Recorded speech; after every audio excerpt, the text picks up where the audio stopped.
वसमत येथील नामांकित अहिल्यादेवी होळकर कन्या विद्यालयात आज उत्सव लेकीचा हा वार्षिक स्नेहसंमेलन कार्यक्रम अत्यंत उत्साहात पार पडला। इयत्ता 1 ते 12वीच्या विद्यार्थिनींनी यावेळी आपल्या कलागुणांनी उपस्थितांची मने जिंकून घेतली।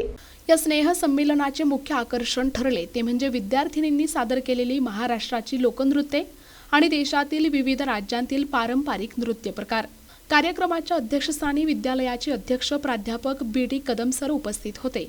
तसेच इंदिरा गांधी कन्या विद्यालयाचे अध्यक्ष मुरलीधरराव मुळे अण्णा, संस्थेचे सहसचिव संदीप कदम सर, प्राध्यापक गजानन मुळे सर, मुख्याध्यापिका पतंगे मॅडम आणि संध्या कातोरे यांची प्रमुख उपस्थिती होती।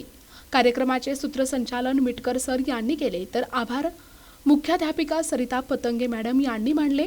या सोहळ्याच्या यशस्वीतेसाठी विद्यालयातील सर्व शिक्षक आणि कर्मचाऱ्यांनी परिश्रम घेतले। तसेच PSI प्रणिता ढोरे मॅडम यांनी विशेष सहकार्य करत कार्यक्रम सुरळीत पार पाडण्यास मदत केली।